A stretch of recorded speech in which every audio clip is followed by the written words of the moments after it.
Welcome to A Taste of AZ podcast, where we interview everyone from James Beard award-winning chefs to local mixologists, winemakers, breweries, and so much more. We've got an awesome episode lined up for you today. But before we get into that, head to atasteofaz.com so you can subscribe to our quarterly magazine and email newsletter to find all of the best places to eat and drink around town. Don't forget to follow us on social media. Now let's get into the episode. Okay, so we are here at Amelia's. Amelia's by Eat. I am impressed. So I got to tell you, I got to give you a heads up. My wife, I learned about you through Erica from Mac Media. Right. Shout out to them for setting this up. They're the best. Erica, thank you. I don't know if you can hear me or not, but thank you. She I'd heard about your place. And I'd heard nothing but great things. And Luke, my business partner, is a huge fan. He lives close. This is my first time in. But when I told my wife, she was like, "Wait, by Eat?" She's like, "Is that the girl who does like the pre-made stuff at like Kaleidoscope?" And Yep. I was like, "I'm not sure." And then she looked up. She's like, "It is." She's like, "I love that." Aww. She loves your food. Yes. That's awesome. Yeah, we've really branched out. I feel like we're not just the people that put food in boxes anymore. Like we're the people that have food in Kaleidoscope and Press now, and now Amelia. So I feel like people know about us so much more than they ever have, which is kind of fun. And I think that we adore Kaleidoscope and their concept. So feel so lucky to be in there. And I think it's allowed people to just know about us, which is cool. For sure. And then you have to come through with a quality product, which you do. So that helps. That's the most important part. For sure. For sure. Yeah. The food must be good. Yeah. For sure. I mean, that's what it's all about. Mm-hmm. That is what it's all about. Absolutely. Let's Stacey Weber. You're not Amelia. No, you are Stacey Weber. No. I get that question a lot though. Yeah. So, my name's been in the business for so many years. It was Eat by Stacey Weber. It still is our catering, and we still do the prepared meals. So that is still Eat by Stacey Weber. But I just felt like this place was going to be something different, and it just needed, I don't know, it felt like it needed a vibe. Okay. Yeah. And Amelia, I absolutely love the name, but it has so much meaning to me with my grandmother. She was such a wonderful lady, and really kind of, I feel like I owe her for, her passion for food and feeding us so well growing up, and just giving me so much of her time when I was little. Yeah. So I felt like it, honestly, the name was I don't want to say hardest, because there's been some really hard things. But choosing the name was really hard, and the font for my logo. Oh, sure. I don't know why, but this was a huge endeavor, and those two decisions were, for some reason, just very daunting and hard. And I went back and forth with my family, my friends, my coworkers, and one day I was like, I knew I wanted something kind of pretty, and I feel like I just landed on Amelia. And my mom, of course, was like, "Oh, and it's got an A it starts with an A, so you'll be at the top of the phone book." Nice. Or whatever, right? Google search. A it is. Yeah. But I just I'm very like, when I know, I know.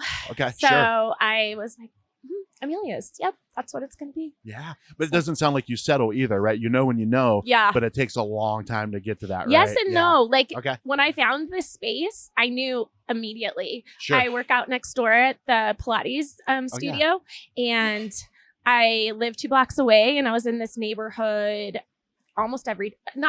this center almost every day. Okay. And I walked out of Pilates and I saw the space open, and I thought, you know what?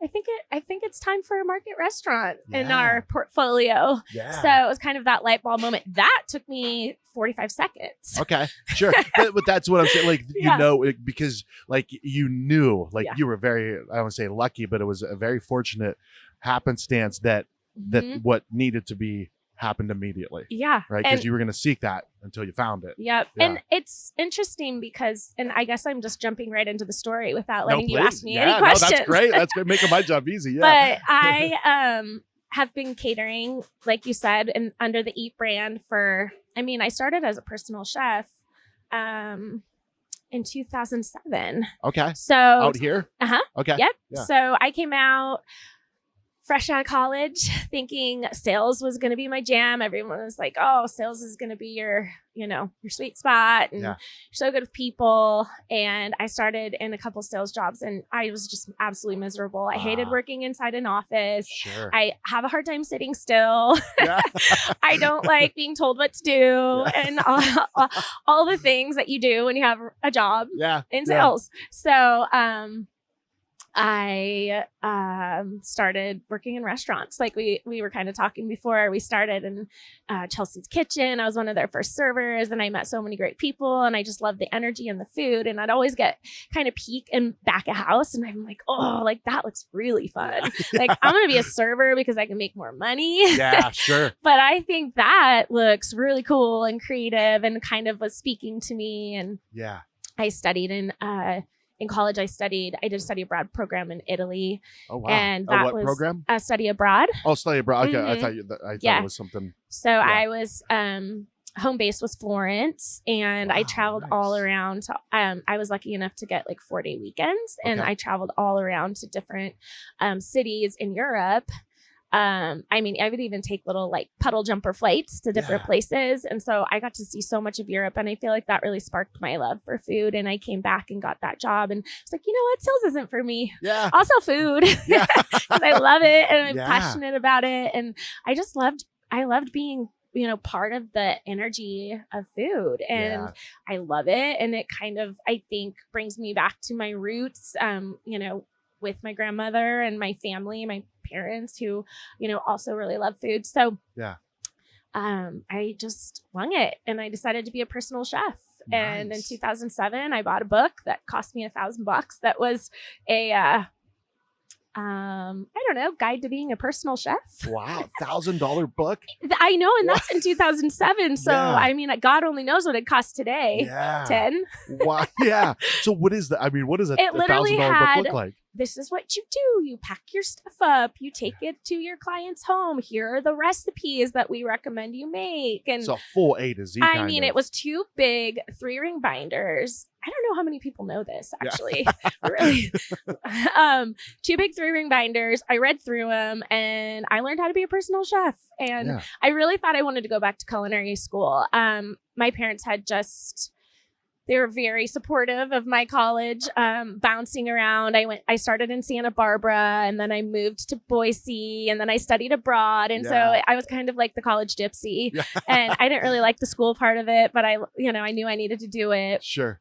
And then I said, hey, I want to go to culinary school, I think. And they were like, listen, you just went to college and we supported all of your, crazy ideas and where you wanted to go, what you wanted to do. Why don't you go get a job doing what you think you want to go to culinary school for? And then let's talk. I said, you know what? I'm going to buy this book and I'm going to figure it out. Yeah. So I started with one client. I got a job in a boutique in North Scottsdale and DC Ranch when that was just popping up there. Okay. And I put some cards out and I started telling people I was a personal chef. Yeah. Poor them. Yeah. I charged way less than I do now. Yeah. Yeah. Was it to scale as to what, like you were charging what the food was worth and then as your food got better or? Well, yeah, I had really no idea what I was doing. I did cook good food though. And I'll never forget a conversation I had with a friend who came over for dinner and she was like, these are the best burgers I've ever had. Like, where did you get this recipe? Yeah. Or it might have been pasta. I can't remember.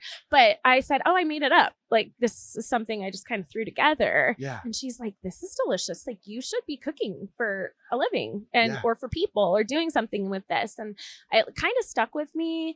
And I loved it. It was fun for me. So, and I knew I was always a creative person. Like, I knew I loved art. I loved the arts. Going to Italy and traveling was just like so fulfilling for me, but I was sucked at it. Like painting, I tried it, knitting, sculpture, and I did all these things and I sucked at all of them. And then I cooked and I was like good at it without trying. So thought, well, maybe this is my art. Yeah. And it turns out it's very artistic. I really love it. Yeah. So anyways, so I started as a personal chef in people's homes and loved it. And really just got some made some great connections with people and grew that business and started working for the Cardinals and many of the players when we were kind of like, had a lot of the star players, and it was fun. I was working for, Larry Fitzgerald and Patrick Peterson and Carlos Dansby and like kind of the glory days. Yeah. And it became, kind of a really fun but hard job, and it grew. And then in 2015 I opened Eat at Tatum and Shea, Eat by Stacey Weber. And you could come in and purchase the meals off the shelf, and it was a grab and go. And I thought it was going to be this amazing I don't know if you remember the like MyFitFood movement, where there was like MyFitFoods everywhere. Like you go and you grab the food, you go. It was this. Luckily, I made it longer than them. Yeah. Was there a MyFitFood on Tatum and Shea? Yes. Right? Yeah, that's right. Patty corner from us. Yeah. Okay. So it was kind of I feel like it was a thing then to go and buy your food and, take it home and warm it up and eat it. Yeah. I think it kind of still is, but our catering business just boomed, and we ran out of space. Our little space over there is 1,000 or maybe 1,200 square feet. And so I transitioned that grab and go to an online situation, and meaning like taking away the storefront aspect of it. Yeah. Because we needed the space for our catering food storage. It was like December, I want to say right before COVID, like 2019, maybe 20. And I said, we got to make a choice here. Like we only have so much space. Are we catering or are we grab and go? Yeah. And so I was able to transition that to online, but we kept it. My last minute people who like to run in and grab things and not plan ahead hated it so much. Yeah. But that's it's one of those tough decisions that you have to make, right? Yeah. Even if it's the piece of it that you love. Like I love having customers come in. I love I'm the type of person I am. I like to kind of showcase what I'm doing. So I'm like, I want people to come in and see what I'm doing. So to make that decision, you got to kind of make the decision what's best for the business. And that's and it was kind of a blessing because shortly after we had COVID that shut everything down and people weren't going places. Yeah. So, you could call it a blessing or just a course of events that maybe like happened a little bit sooner than it would have inevitably happened anyways. Yeah. But yeah, so, and then of course we had that huge lull with, there was no catering for a couple of years, and we were lucky enough to have some really loyal people and just downsized the business a lot. And but I always missed that, like being able to give people these meals at a great value. Mm-hmm. I was really always very passionate about helping people, making eating well very accessible, right? It's just not. It's hard. Yeah. If you don't cook it yourself, it's really hard to find these healthy, nutritious, scratch-made type foods. For sure. And so I missed that. And, fast forward, I don't know how many years it's been since we were in that position, but here we are in Amelia's and we're trying to feed everybody now. Yeah. Well, to go back a little bit to so that was interesting because I just the way that I kind of piece things together, I would think during COVID and during the shutdown that maybe catering would have had an uptick because people they're not going out to places and spending the money, but they still want to have those experiences. But people were being advised not to gather. Sure. So, we did some underground catering. Now it's after the fact. Some black market catering, by Stacey I'm going to Weber. say that we had some really awesome clients, and some of them were friends, and we would come in. Many of them, and we didn't have a lot, but we had a handful, just love getting together with friends and love delicious food. And we're really missing that. Yeah. We were missing travel. We were missing food. We were missing all these things. So we did a pretty regular catering gigs for them. And it was really fun. And there was definitely a silver lining for me because it allowed me to kind of get back to my roots and like get creative and they were so open to just letting me prepare like these coursed dinners for them, and I could find unique ingredients and just really fill that kind of void that I'd had for a long time because we grew really fast, and we were pumping out catering and meals, and I had all my recipes set, and this kind of, it wasn't always cookie cutter because we really pride ourselves in customizing menus. Okay. But I was able to just get kind of back to what I was doing in the beginning. Yeah. And that was just getting creative and using food as my art, and enjoying seeing people love it, and just bringing people together with food. And that's kind of always been my mantra. Yeah. So that was really fun. But overall, catering and the grab and go, it tanked. I mean, it was a scary time. And I know, I'm sure you know that, just being kind of, in this industry, but we were, it was scary. So I was kind of I'm technically positive almost to a fault. So I was like, we'll get through it. It'll be fine. I actually didn't even accept that it was COVID until like we were well into it. Okay. I was like, this is going to go away in like a couple weeks. Sure. Like, this is silly. Yeah. And then it didn't go away. A couple more weeks. And I remember fighting with my nanny at the time, and she was like, this is awful. This is going to be a year. And I was like, you've got to be kidding me. I mean, it's going to be fine. Yeah. Everything's going to be back to normal. I got to go back to work in 2 weeks. So totally. Yeah. Let it blow over. No, so it really, there's a lot of pivots happening, but there were some silver linings, and it was a time that we got to really connect with our guests and some of our customers. And we did prepare meals and do a delivery service where people could get, family style meals to their home, which was, it was all right. Yeah. It paid the bills, baby. Totally. Yeah.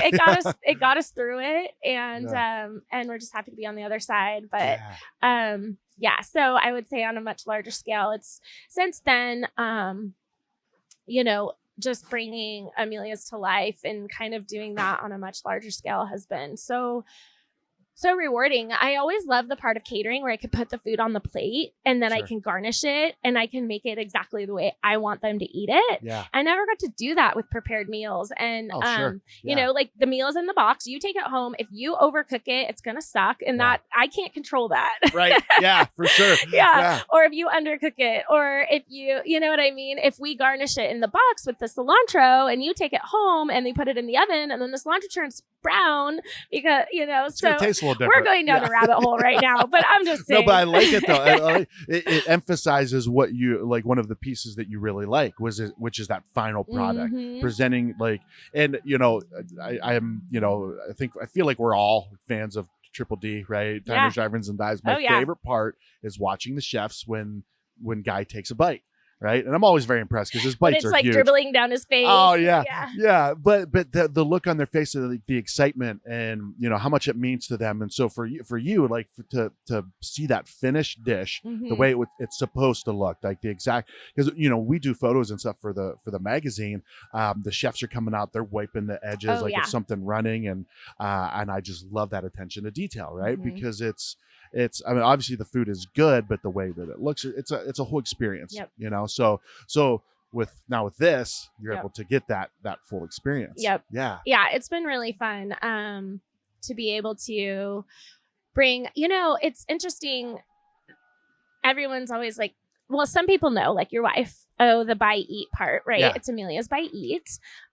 Because I felt like we had to keep eat in the name. Many of these dishes, the enchilada, the chicken burgers, the green chili stew, like these are things I've been making since I was an in-home personal chef. Okay. And then they got to travel with me to eat, and they've been dishes that have stood the test of time and have been perfected over the years, and I'm really proud of them, and people love them. And so when I brought Amelia's to life, I felt like the eat part had to stay. Sure. I just didn't want my name in anymore because everyone's like, oh, are you Stacey? Are you Stacey? It's funny. My team, when they reply back to my email, everybody's Stacey, right? Thank you, Stacey. Thank you. Like, I feel like we just need to build a brand that has, such a great story and I think a lot of soul, but without my name. Yeah. So the eat part is really, I think, fitting because there are so many recipes and so many dishes that have, just developed and have them, like I said, perfected over the years. Yeah. So now I can put them on a plate and put, the garnishes that I think are going to, really make that dish shine, and feed it to people just the way I want it. Yeah. Yeah. And it's under Amelia's by Eat and not Stacey Weber. Yep. Right. The Yep. people who know, they're like, oh, this is a Stacey Weber dish. Yeah. I know. I kind of even, I don't know why it's weird. Like I'd rather listen to my voice than hear somebody say my name over and over and over and over and over. Really? Well, they say that's the most beautiful sound to a person's ear is their own name. Really? Yeah. Yeah. I That's don't like, know. I don't know if it's the most beautiful, but like the most, like the best sound for someone to hear is their own name. I had never heard Yeah, that before. I mean, must be an odd duck. Well, if you hear it enough, I'm sure probably, but I like the combination too, because I mean, Amelia's just by itself is cool, right? But Amelia's by Eat, it intrigues a little bit more. I think it adds a little bit more intrigue. Yeah. Like, oh wait, why? What does that mean? What is Eat? And it's interesting how many people actually know. They'll see the by Eat and they'll go, oh, is that the Eat on Tatum and Shea, or the pre-order Eat, or the catering Eat? And so I think the people that know Eat are intrigued. Like, what is this Amelia's thing? Yeah. Like and I think we do have a bit of a following at Eat. So it's kind of nice to draw them in, Yeah. Like, I hope you love it as much as you do there, but I think you'll even like it more. So come check it out. I think, all right. So I just had an epiphany. You just helped me really kind of, and it kind of goes full circle of what you asked about before is, like, oh, we have a magazine, oh, we have a podcast, right? It's hard to, like, some people know that we have a magazine. They don't know we do a podcast. They don't know we do a festival. People came to our festival, didn't know we did a magazine. You put that in your name. So it like, what is Eat? Oh, Eat is our other businesses. So in the name of this business, you're inadvertently or on purpose promoting your other businesses as well. That's brilliant. Yeah. Yeah. And it kind of happened organically, but it really does. And it's nice that we can offer people, a customer comes in, on any given day to have an avocado toast, and they have an event coming up, a corporate event or in-home, catering, a baby shower they're hosting or whatever it might be. Yeah. We can offer those services to them, through Eat, which is really great. And it's nice. It really does kind of naturally promote each other, the businesses, but it wasn't necessarily planned that way. I'm a super I don't really think things through. I'm not a business plan person. I'm a figure it out as we go person. I'm a buy the binder, read it, and then don't do anything the binder says. Which is basically how it happened. Yeah. Like, that was great for 2 weeks. I am not doing that anymore. I don't like those recipes. They suck. And I'm not charging that. And I'm not taking a box of all this stuff. I don't need all this stuff. I just need a knife and a cutting board. Yeah. So figure it out on the way. Yeah, right? Totally. Fake till you make it, right? But I don't know. I definitely wish I was the type of person sometimes that sat down and thought, oh wow, like that business could market to this business. I'm like, I think we should open a restaurant. What do you all think?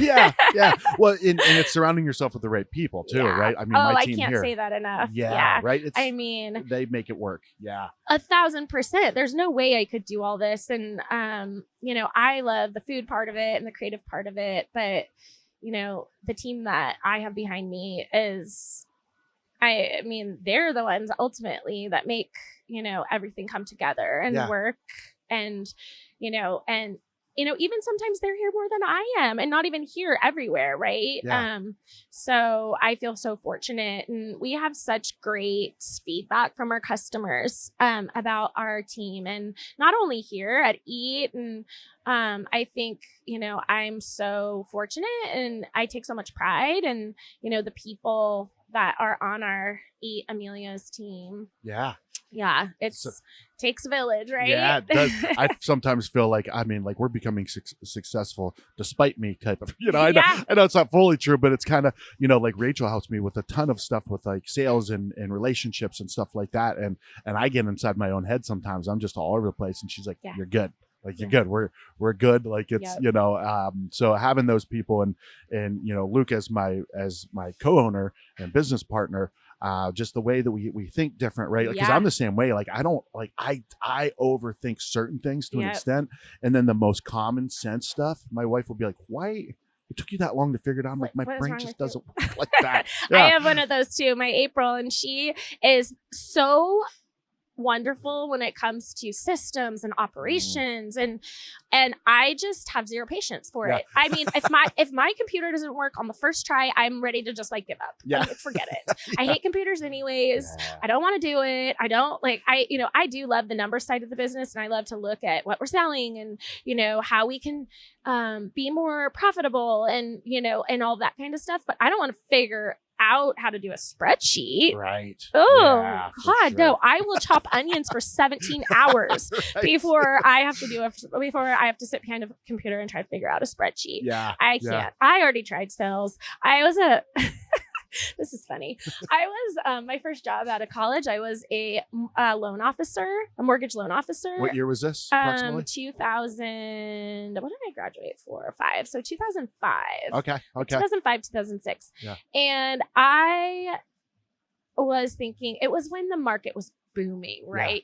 Everybody was in, real estate or mortgages. Everybody was a loan officer. Yeah. I was one. I was a loan officer too. Around that same time too. I want to hear where your story goes though first. Oh my God. So I was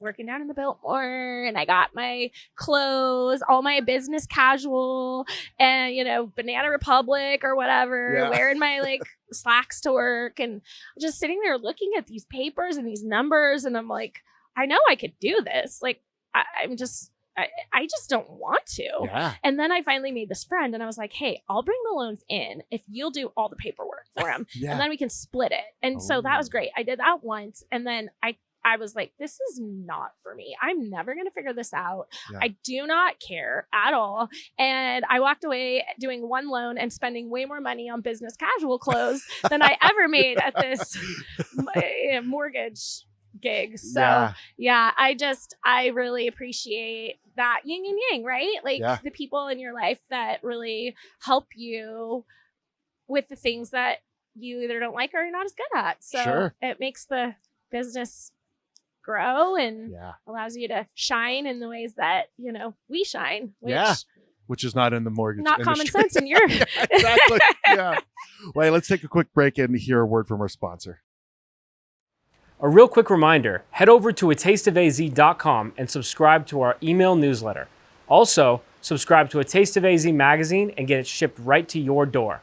Now let's get back into today's episode. So I want to share my story a little bit as well with the mortgage thing, right? So I worked for a shipping company, right? So I grew up like outside of Youngstown, Ohio, very working class.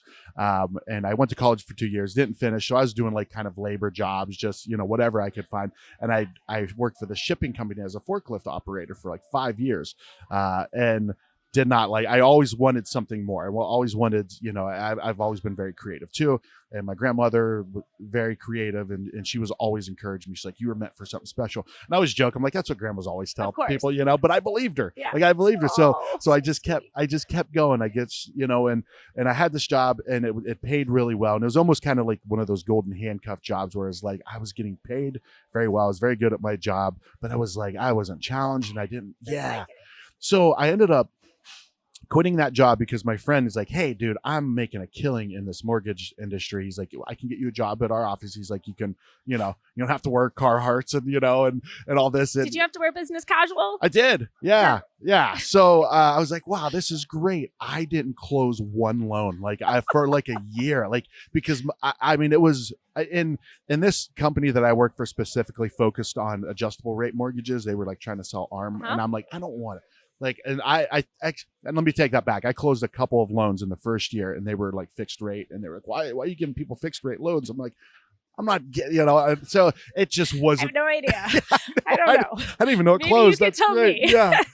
But the thing was I did so bad at that job that I had nothing to lose. And so my dad's like, hey, your aunt lives out in Arizona.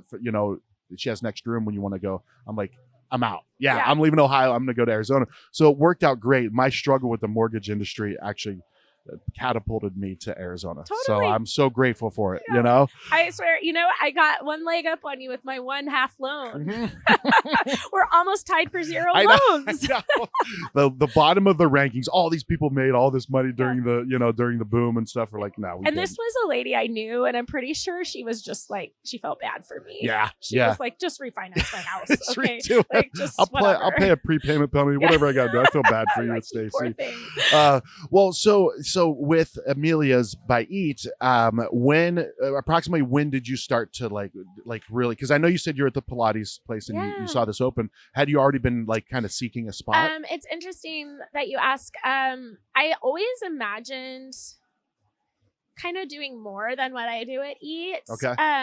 On Tatum and Shea, I feel like there was just such a void in our town for places that you could go that have from A to Z really good quality, right? Okay. Yeah. Like very mindfully chosen ingredients and products, and you can go for a coffee, you can do a grab and go, you can sit down and have a meal, you can bring your kids, you can come after yoga, you can come for a business meeting and sign a deal, you can just A to Z, but just the things that we're offering are good for you.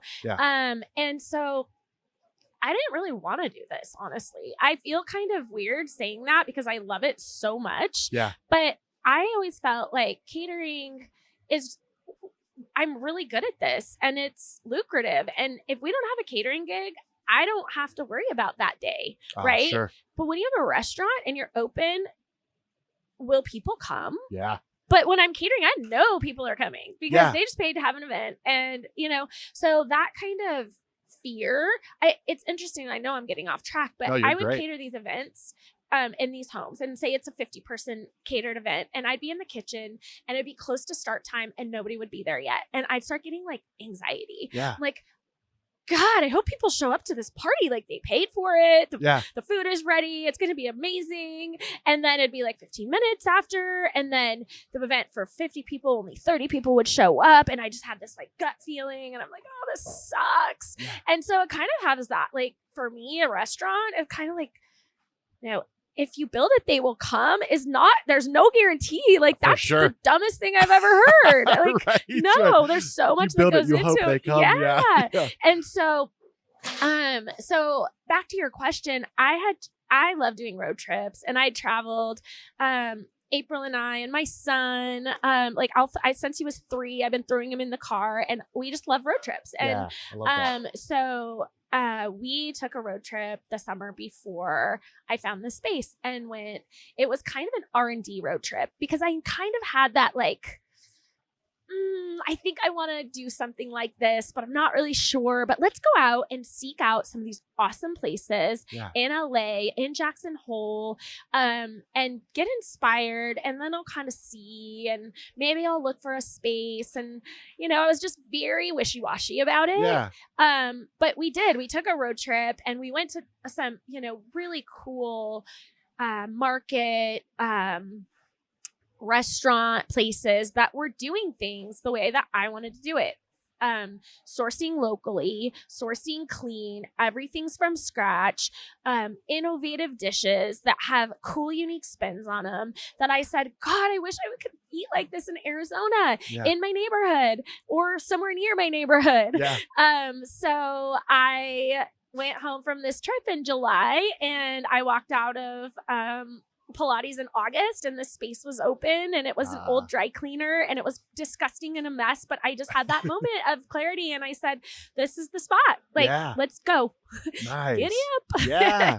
So I didn't write a business plan. I just had a really clear moment of the way I wanted it to be and what I wanted it to look like and what I wanted the menu to be like. And then it just, it took a year to get this place open, even longer from, the time that I found the space to, the day that we opened. And it was quite a journey and very hard and a lot of firsts. Okay. Like what? What do you mean? I mean, just the restaurant part of it, right? Sure.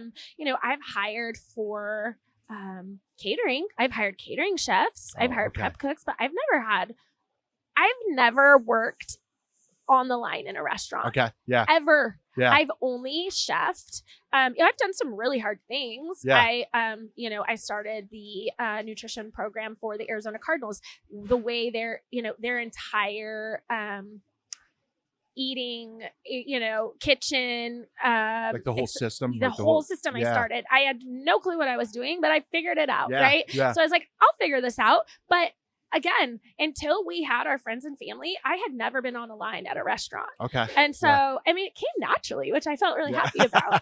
But I mean, it just alone, I've never written a restaurant menu. Yeah. I've never, it was exciting and fun, but a lot of firsts. Sure. And the bar, I don't bartend. I just drink. Yeah. Right. So, which is a skill in its own, right? Yeah. I had my April in that way. And she, is so, she's just wonderful when it comes to wine knowledge and cocktails and all of those things. And, was able to be really supportive in that area. I've never made a coffee drink. Yeah. But I knew I wanted really good coffee here. Yeah.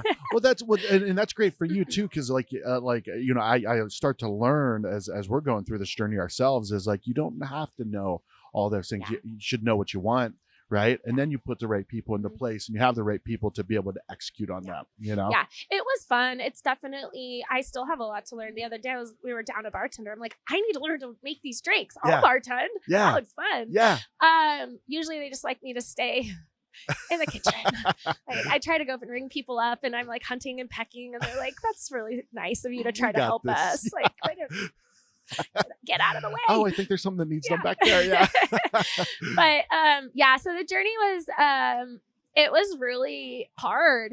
But I knew, I had my vision and I knew what I wanted to do here. And mostly it's all centered around the food for me. Sure. I love our menu here so much. And it's, like I said, many of the recipes we're offering, I've been just perfecting over the years and I'm so proud of them. And I think they're delicious. And some of them are brand new too, which was a really fun part of it. Sure. To be able to recipe test and kind of, I really wanted the menu to be a lot smaller than it is, but we would sit there and taste all these dishes. I'm like, I can't get rid of any of these things. Like, this is so good. Yeah. So, I think the menu is so good. And we have our AM menu, which is available from 7 a.m. to 4 p.m. So I love that you can come in at 7 a.m. and if you want a salad, go for it. I actually had somebody order a Caesar salad with an egg on it the other day. And I was like, I love you. That is so cool. Yeah. So I just feel like how cool you can get our breakfast sandwiches. I thought I had tasted the best breakfast sandwich I'd ever had in my life. And then we did ours and I think it's better. Ooh, and so I just love it. And I love that you can come in and get it at 4:00. Yeah. I mean, 3:55 would be better. Yeah, don't be ridiculous. But it's an all day menu. It's meant to be like a cafe. My vision was to take classics, and this was kind of like tapping into my grandmother also. She, her middle name should have been Butter, but it was Amelia. But she put butter in everything, which it's kind of cool because we're coming full circle right now, right? Grass-fed butter, it's all the rage. For sure. But homemade noodles. I will never forget her, turning and making fresh rigatoni with brown butter. The most simple dish, but was just to die for because it had heart and soul and it was fresh ingredients made fresh. Her strawberry ice cream. I mean, it was one of those old school ice cream makers that turned like the wooden bucket type of thing. Kind of. Yeah. And you put the rock salt in it. And I don't know. We don't use that anymore. But her ice cream was just like heaven. And so I wanted a place where the food tastes like that. Yeah. Right? It's simple food, but made from scratch. And so, and then kind of innovative. So I have to put my spin on it and put, chia seeds and everything. Sure. But the jam we make here, it tastes just like hers, except it has chia seeds in it. Okay. So I put kind of my healthy superfood fun spin on things, gluten-free, and and some, like, I really love that we attract people that have dietary restrictions, and they know they can come here and eat clean and eat well and not have to feel like, oh my gosh, another garden salad. Like, I'm gluten-free and dairy-free and there's nothing on the menu I can eat here. So, and honestly, I pride myself that, like, no, actually you can eat almost anything on the menu here. So I just feel like they're those home style classics, but with like a twist. Like, they have that updated, healthier kind of spin on them, but they're the way they tasted when your grandma made them for you. And I think back then, like, it was the stuff was healthy, right? For the most part. Butter. It was simple ingredients. Right? Yeah. I feel like, I'm going to stop myself because I really get excited about this stuff. But all of the processed foods we're eating are terrible for us. Everybody talks about going to Europe and feeling better when you eat there. Well, like, you're not eating all your meals out of a bag. Like, you're not opening a bag and putting it of food and putting it in the microwave. Or the air, nothing against an air fryer, but like, you're opening French fries out of a bag and putting them in an air fryer. Like, you're not making them from scratch. So I feel like it makes you feel different. For sure. We did I love customizations, and we did a really fun birthday party here over the weekend, and it was a customized menu. It was 5 courses, and usually you leave, not usually, but oftentimes you leave a dinner like that feeling heavy.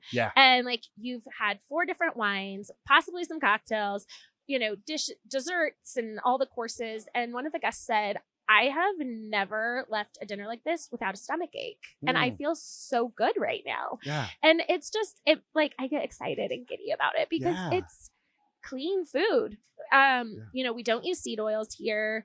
Many of our ingredients are organic. We're sourcing local, which I'm really proud about. We've, made some really cool partnerships in the Valley. And I think that Arizona is so underutilized when it comes to some of the things we grow and produce here. It's really cool. And I'm still just, I feel like I'm just digging into it. Like, I'm so excited to make more, partnerships in our community with food and bring them to Amelia's and incorporate them into our dishes. I always get excited to talk about our goat cheese, which everybody knows, I should say everybody, many chefs know that Crow's Dairy is a local dairy farm, and we love Wendell, but he brings the goats in.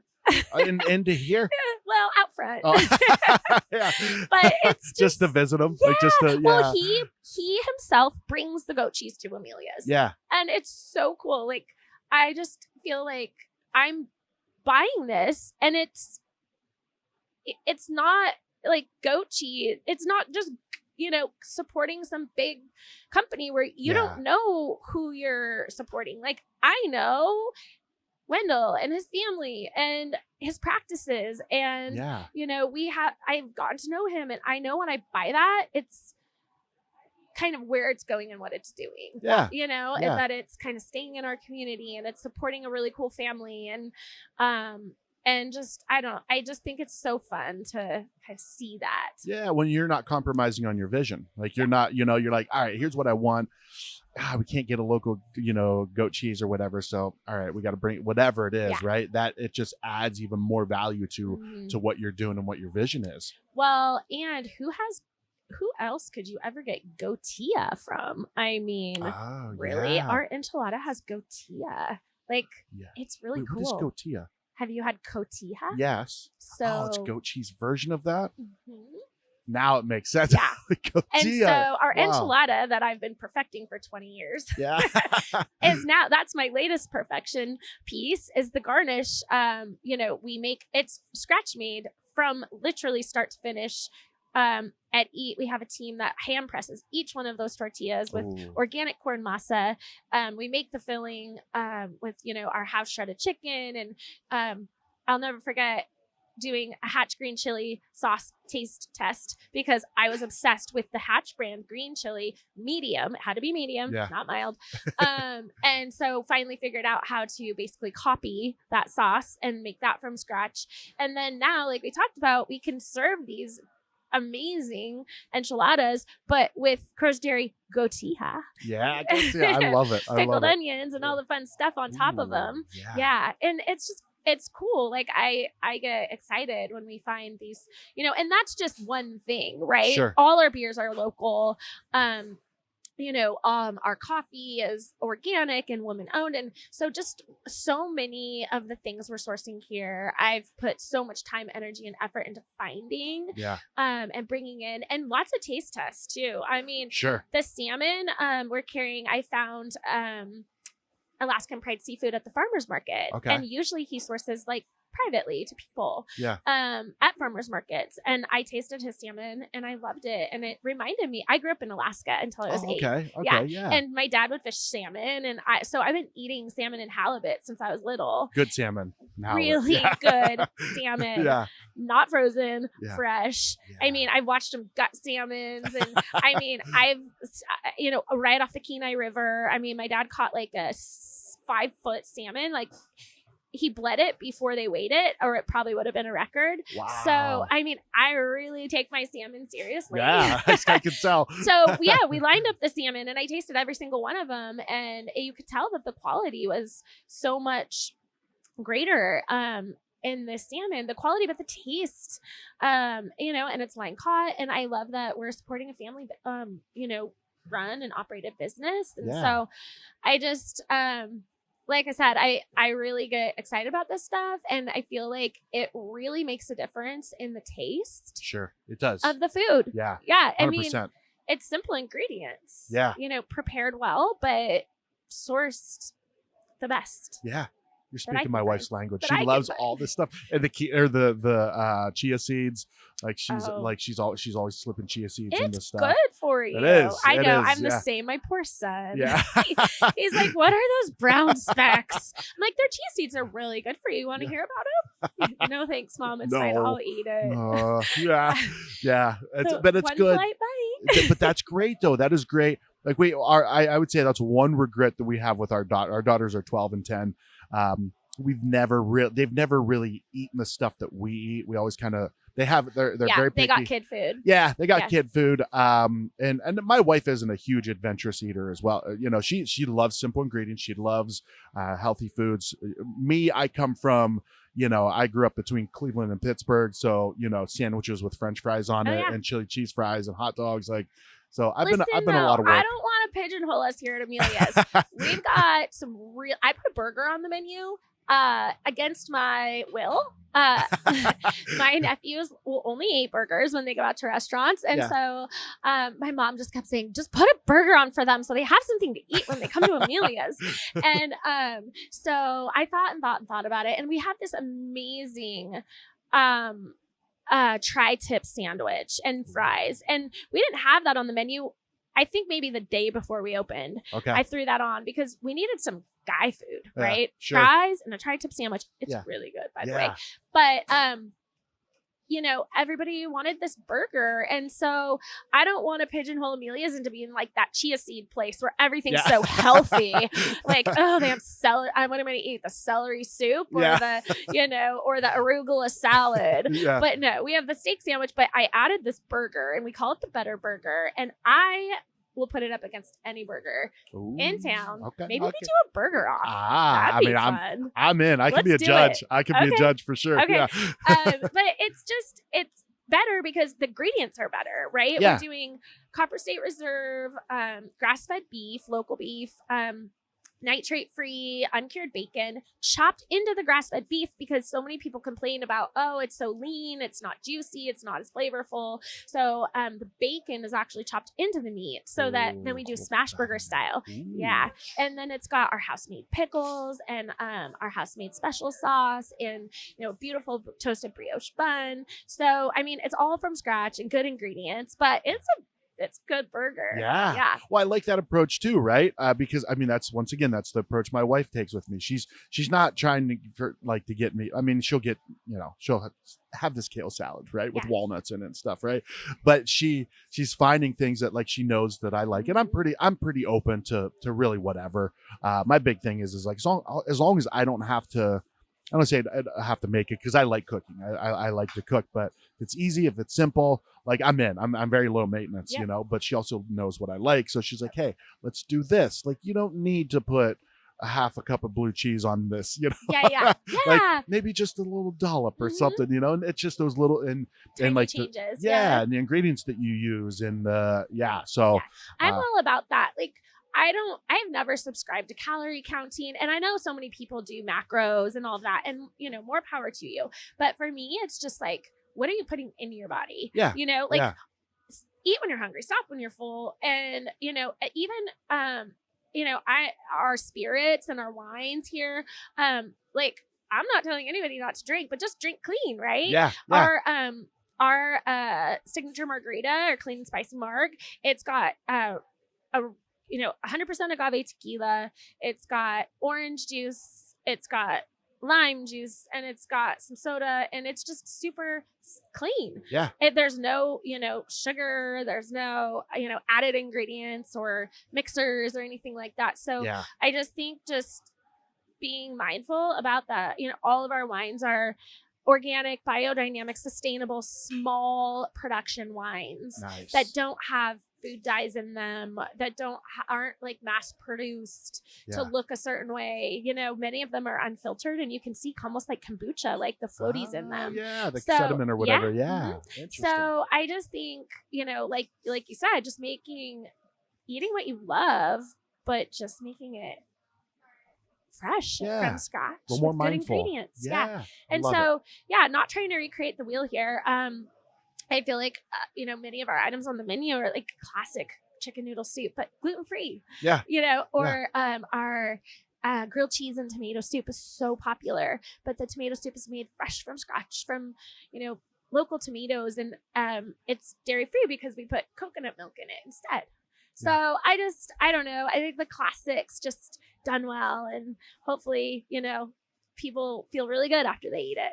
I like it. I like it. Well, let's take another quick break, and then we're going to wrap this up. A real quick reminder, head over to atasteofaz.com and subscribe to our email newsletter. Also, subscribe to A Taste of AZ magazine and get it shipped right to your door. Now let's get back into today's episode. All right, so I know now my wife and I's next date day is going to be here. So. I'll bring the kids too. The kids they're open to stuff. We have an awesome kids menu. Yeah? So, we love kids. We have a slushy machine back there. Oh, really? Yeah. And it just has like it has lemonade and frozen strawberries. So right now we're doing watermelon. Nice. And we have the other side of the slushy machine is either frosé or Aperol spritz. So there's an adult slushy too. Oh, interesting. So nice. any time of day. I mean, that's what I love about this place. I feel like, one of the things. I my love little it, though. passion project, no, right? I love everything, but you can come any time of the day. You can come on a date night. You can come with the kids. You can ride bikes here if you're nearby. I mean, bring the dogs. Our patios are dog friendly. Beautiful patios, by the way. Thank you. Front and back. There's one facing, was that Hayden? Yeah, facing Hayden. Then there's one in the back. Beautiful, like nice foliage, I guess. I take my plants very seriously. I feel like I may have gotten that from Amelia also. Okay. She was a gardener, and I just love, like, I love going through and, like, I don't talk to them, but I really like to make sure they're happy. Yeah. They're getting enough sun. I'm sorry we overwatered you. We'll do better next week. That's great. Yeah. My daughter, my 12-year-old, is like, she has so many plants in her room. She does a great job. Like, we kill plants. My wife and I were like, so it doesn't. cool. Yeah.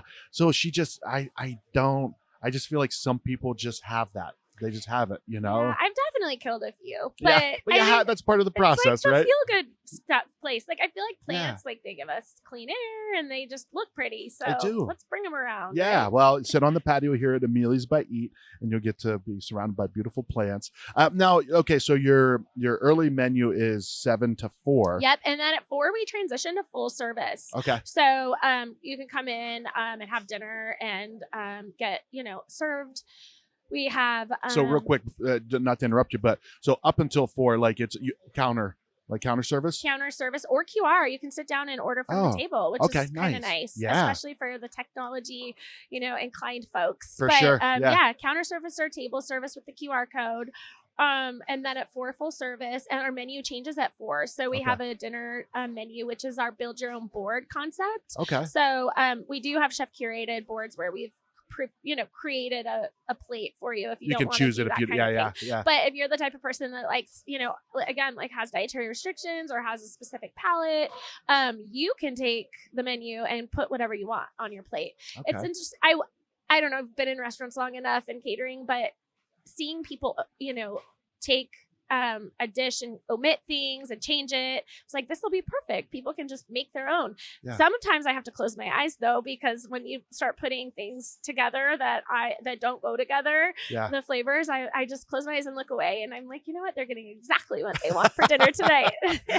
That's the point. Like, I wouldn't do it that way. Really? You're going to put enchilada and French fries together? How could you? Oh man, my Pittsburgh roots are like saying, heck yeah, let's do it. Yeah, and then they eat it and love it, and I'm just like, mission accomplished. Yeah, that's the whole point, right? Yep. Yeah. Well, Stacey, thank you so much for having us in. You. I apologize. Like, I think there's been something sitting over there for you to eat. My egg bites. That's okay. They're good cold too. Okay, good. Yeah, I say throw them in the air fryer. No, yeah.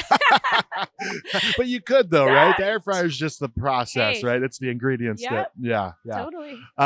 So what's the future look like? First of all, how long has Amelia's Bite Eat been open? So we are just completing our 9th month. Okay, yeah, I was gonna say, I haven't thought quite a year. Yeah, we opened September 13th of last year. Okay. So kind of moving into that almost a year mark. Yeah. And then we're, every day the menu, we're making tweaks on it, making it better. We have a lot going on here. We have, obviously our grab and go and our full service menu, but we have a wine club, which is really fun. Oh, really nice. We have a wine market over there where you can come in and purchase. Is there another wine. side over here? No, but if you look right over there, yeah, we have a floor to ceiling wine. Oh yes, I did see that. Yeah. Right now you can come in and get 6 bottles with 20% off. So our wine club is super fun. Yeah. We do a pickup party where you can come in and taste the wines, and we pair them with appetizers. So soon to come, a catering menu. So people can online order platters to their office or home for gatherings or events. So up to this point, so you do that, but now you're gonna actually have something. We do that curated through Eat, but not Amelia's yet. And we do it on request, right? Somebody emails us and asks us to do catering, but this will be super easy. Just jump online, order a couple platters to your office or to your home for an event. So that'll be kind of simplify it for consumers and make it just easy. Yeah, just the whole point. Not trying to complicate anything, but get our food out there to everybody. Yeah. And so, and then just kind of keep perfecting our craft. I think, it's been a wild ride and lots of pivots and twists and turns. I never planned on doing full service at night. I wanted to stay steadfast and do this counter service thing and keep it casual. But I think our food was it wasn't, pairing well with the counter service style. People came in here and it's a beautiful space and they wanted to enjoy and have somebody take care of them while they were here. So there's been several pivots in this 9-month journey. And so I'm ready to kind of, dig our heels in and really just now perfect our craft and get more people to know about it. We still have people coming in every day that are like, I live in the neighborhood and I didn't even know you guys were here. Yeah. So I'm shouting it out from the rooftops and letting everybody know that we're here and we're here all day from 7 a.m. to 9 p.m. Yeah. So, so that's kind of the goal, and hopefully everyone comes and loves it and keeps coming. I love it. So how do you get the word out now? Like what is your approach to that? I've always been a huge proponent of sort of I don't want to use the word overuse the word organic, but I really love organic stuff. Yeah. But word of mouth.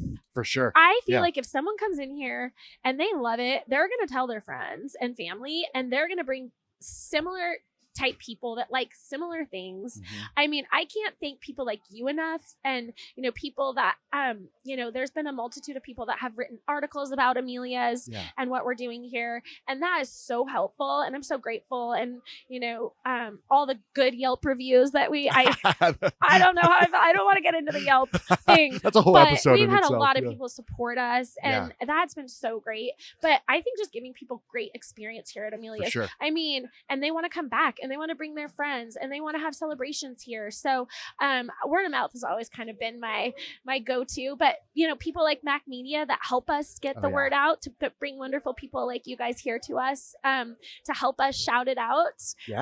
But honestly, it's so cool because like your business partner who's been here before and loves it. And so I feel like hopefully the people that come here to talk about Amelia's end up loving it and becoming, part of our regular customer group. So just continuing to hone in on the details. I really think that's what sets us apart here, is like being really, really focused on the details and just, putting out a really good quality product. And honestly too, our team, like we talked about, they're always smiling and they're happy to be here and they're working hard. And so just continuing to grow our team of really awesome rock star, from the back of house to the front of house. So that was probably a really long answer to your question. That was perfect. You can keep going if you want. This is all great. You've done a great job. It's been a great podcast. A lot of times we stop after an hour. We're about an hour, 10 minutes into it. My gosh. And I'm happy with that. Long-winded. This is great. No, I think, because I feel like an episode like this is, not just great for a consumer to kind of learn about you, but also industry people, right? Like it's, and that's kind of what we like to do, is like we have a big following, obviously, from the consumer side, but we also have a huge following on the industry side, because people like to hear the stories of their peers. And, people like, oh man, I've heard a lot of great things about Amelia's by Eat. And then, hear you on the podcast, like, oh, Stacey's awesome. I got to go there, so that's really what our goal is. I feel like I wish I could be more involved on that side of it. It's time. For sure. I'm a single mom and I have all these businesses to maintain.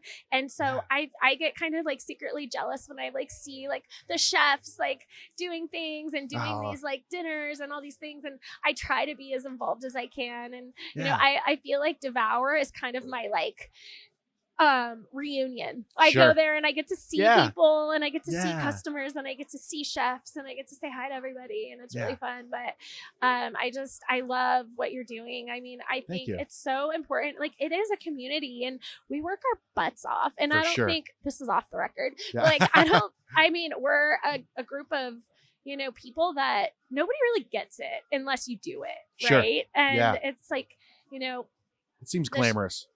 Right? Like, oh man. It's so funny. I have people reaching out to me now and they're like, oh, my son wants to be a chef. Like, maybe he can come work with you for a day. I'm like, he doesn't want to work with me for a day. Are you trying to convince him not to? Like, it's a freaking grind. Yeah. So, but you gotta, it's passion. Like, for it's, like I said, like, this was a passion project. I did everything here the way I wanted it because I wanted a place to go. And I'm in hopes that somebody else likes the things I like, right? But to just like the stress, the financial stress, it's not easy to be successful in this business anymore. And not that it ever has been, but it's just life and the economy and all the things and wages and it's just gotten to be quite a grind. So tough, I feel like we got to stick together. No, for sure. Well, and that's why we love coming into places to do the podcast. Number one, because it's, you get to see what's going on in the background. You get to see your spot, maybe not we're stationary, so it's not like we're not getting a full image of everything, but it gives people a little bit of an idea of what your spot is like. But also because you are so busy, right? If we're like, hey, we'd love to have you on the podcast, drive over to Glendale, and you're like, I can't do that. But we're like, hey, we're gonna show up. We just need you here from this time to this time, and because we understand like it's a constantly like, and every day you're. I don't know. I mean, there are times where, I'm like, we're doing our thing and I'm like, I don't feel like really doing much today. I'm just going to kind of, you don't have the luxury of doing that. No. You're opening your doors. Right. And if you're not. That's the thing that I touched on with the restaurant part. Like, I never wanted to do it because and we're open 7 days a week. Oh, yeah. And it's every day. 14 hours a day, 7 days a week. Yeah. But that's just open hours. Yeah. Your team's here before and after. Yeah. So it's quite an endeavor. And, like with the catering, it's a guarantee. Like, you're catering a party and then you're done. If 10 of the 50 people show up, that's not my Not problem. on you. It's on you. Yeah. Yeah. But if we don't have anybody show up today to eat here at Amelia's, then that's my problem. They're still getting paid. Yeah. All these people. Everybody's This getting rent paid. is still Lights due. are on, air conditioning, blasting. Blasted. Bring it on. Yeah. Oh, I love it. So before we wrap up, we talked about your team a lot. How many people, like with Amelia's, like how many people are on your team? So that's definitely an April question. Okay. No, we have we have a full kitchen staff with our executive chef Kevin, who you met, and then our sous Shavana, and then all our prep cooks. So we probably have about 10, give or take, in the kitchen. Okay. And then probably about 15 to 20 front of house, just because it's such a long day that we have to sort of disperse. And what I realized is it's not as easy as I would imagine to like crossbreed the positions, right? Okay. It's like if you're really good at being a cashier and a barista, you're not necessarily really good at being a server. Tables like coming. Yeah, that's a good point. And there's a lot of information here. I want our staff to be able to talk about the local products and the scratch meat kitchen and all that. And it changes from day to night. Sure. So, if you're not as excited about as I am, which I don't know if everybody is, probably not. There's a learning curve. So you have to learn the ingredients, and we really do attract a clientele that wants to eat clean and does have dietary restrictions and different things that, dietary needs that they want to have met when they come here. So it's kind of like learning a new language if it's not something you've done before. So so we, there's a lot of training involved and a lot of learning involved and a lot of maintenance involved on keeping our staff educated and sort of engaged. Sure. So, so I would say at Amelia's, we probably have about 20 to 30 people at any, given time. Yeah. Kind of coming and going, maybe closer to 20. Nice. Yeah. Nice. Well, shout out to all of them. Yeah. I know. So, it's such a big feat. And as you know, we couldn't do it without them. So yeah. Well, I love it. Well, Stacey, thank you so much. Thank you. I know you're busy, so we'll wrap this up, but thank you for being the guest. Thank you to Mac Media. I'll say, Erica, thank you. She left already, but I'm going to act like I'm pointing at her. She got sick of my story. No. She's like, they could go on all day. I'm like, totally. We probably could. So if you got something to do, Erica, go. No, but thank you to Robin and Erica, their team at Mac Media, for setting this up. And thanks for having us in. Thank you. And come to Amelia's by Eat. Where do people find you? We're on Hayden and Via de Ventura. Yep, Hayden, Via de Ventura in the Mercado. Okay. And then online you can find us Amelia's by Eat. Okay. And our social media, we are always blasting specials. We just started Taco Tuesday. It's going really good. It's really fun. Let's the kitchen be creative. But we're just kind of putting all our most pertinent information out on social media, and then our website. Awesome. Well, thank you again, Stacey. Yeah.